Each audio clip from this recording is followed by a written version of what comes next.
Bonjour à tous. Un proverbe dit qu'il faut tourner 7 fois sa langue dans sa bouche avant de parler.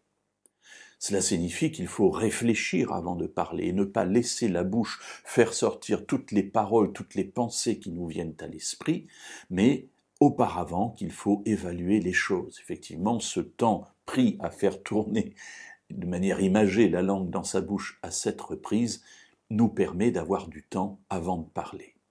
Cette idée d'une parole qui serait un flot impétueux qui sortirait sans contrôle de notre bouche, c'est quelque chose que l'on retrouve dans la Bible. En fait, dans toutes les civilisations, on s'est aperçu qu'on parlait souvent très vite et qu'il valait mieux réfléchir avant de parler.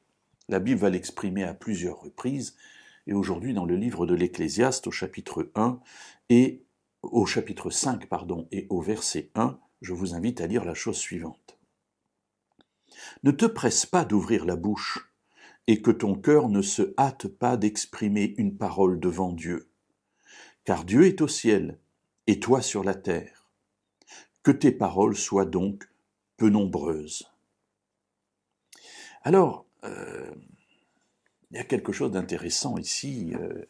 Ne te presse pas d'ouvrir la bouche. Dès qu'on ouvre la bouche, la parole sort. Et une fois qu'elle est sortie, vous ne pouvez plus la rattraper. Que ton cœur ne se hâte pas d'exprimer une parole devant Dieu. Et sans doute que l'on voit ici un serment ou une promesse ou une décision que l'on exprime, ou une parole simplement que l'on dit à quelqu'un, mais devant un témoin, la plupart du temps invisible, qui est dans le ciel, qui est Dieu. Et c'est ce que l'Ecclésiaste nous rappelle ici. Dieu est au ciel, toi tu es sur la terre, donc que tes paroles soient peu nombreuses.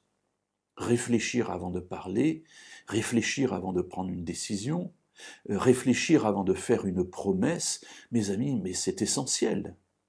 Sinon, nous devenons des personnes dont on dira qu'elles sont sans parole, c'est-à-dire qu'elles disent mais ne font pas, et on ne peut pas avoir confiance en elles. Alors l'Ecclésiaste continue en disant « En effet, le rêve vient de la foule des soucis et la voix de l'insensé se fait entendre par une foule de paroles. » Voilà celui qui parle, qui promet, qui dit, mais qui n'agit pas. Eh bien, il est qualifié ici d'insensé. Voilà ce qui va déterminer ce que les autres voient de nous. Être peu bavard, avoir des paroles peu nombreuses, mais les faire suivre des actes, nous permettra de montrer à ceux qui nous entourent qu'ils peuvent avoir confiance en nous. Parce que lorsque nous disons, nous faisons, même si cela prend du temps, mais nous allons jusqu'au bout. Tandis que si nous laissons notre bouche exprimer tout ce qui est en elle, tout ce qui est dans notre esprit, mais sans le faire suivre des faits, eh bien, nous deviendrons un insensé.